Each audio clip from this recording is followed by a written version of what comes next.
వందే మాత్రం. నేను మీ journalist Navata. Welcome to our voice. Operation Sindoor తర్వాత పాక్ అత్యంత జాగ్రత్తగా ఉందని, ఇస్లామిక్ ఉగ్రవాద లాంచ్ ప్యాడ్లకు సరిహద్దుకు దూరంగా మార్చేసిందని BSF DIG Vikram Kunwar, Jammu frontier IG Shashank Anand, DIG Kulwant Rai Sharma ప్రకటించారు. ఈ మేరకు బీఎస్ఎఫ్ సాధించిన విజయాలపై వీరు ఉమ్మడి ప్రెస్ మీట్ నిర్వహించారు. ఆపరేషన్ సింధూర్ ప్రారంభించిన తర్వాత జరిగిన సరిహద్దు ఉద్రిక్తతలకు సంబంధించిన అద్భుతమైన వివరాలను వెల్లడించారు.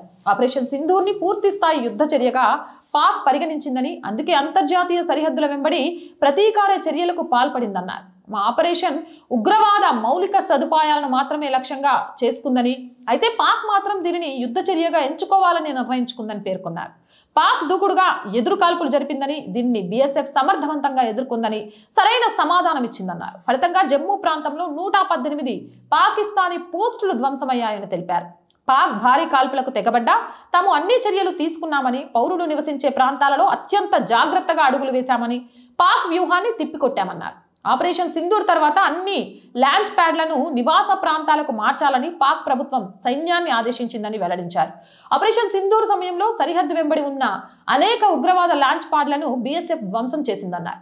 దీని తర్వాత పాక్ అటువంటి లాంచ్ ప్యాడ్ ప్రదేశాలన్నిటినీ డెప్త్ జోన్కి మార్చిందన్నారు. ప్రస్తుతం సరిహద్దు వెంట దట్టమైన పొగమంచు ఉందని, దానిని ఆసరాగా చేసుకుని పాక్ నుంచి ఉగ్రవాదులు భారత్లోకి ప్రవేశించడానికి ప్రయత్నిస్తున్నట్లు వెల్లడించారు. దీంతో తాము సరిహద్దుల్లో గస్తీని పెంచామని, బీఎస్ఎఫ్ సైనికులు, మహిళా సైన్యం నిరంతరం గస్తీ కాస్తుందన్నారు. ప్రభుత్వం సరిహద్దుల్లో ఆపరేషన్లను తిరిగి ప్రారంభించాలని నిర్ణయించుకుంటే శత్రువులకు భారీగా ప్రాణ నష్టాన్ని కలిగించడానికి సిద్ధంగా ఉందన్నారు.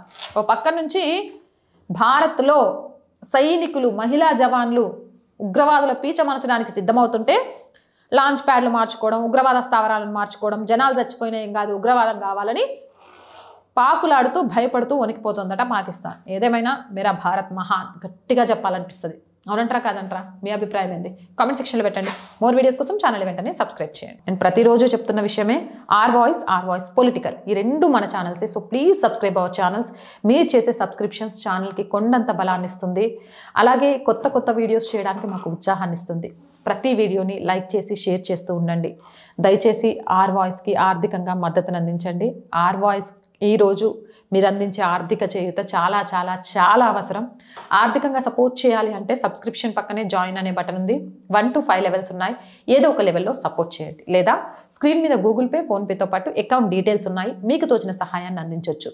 వ్యాపార ప్రకటనల కోసం 8328500576 నెంబర్కి సంప్రదించండి. జై హింద్, జై భారత్.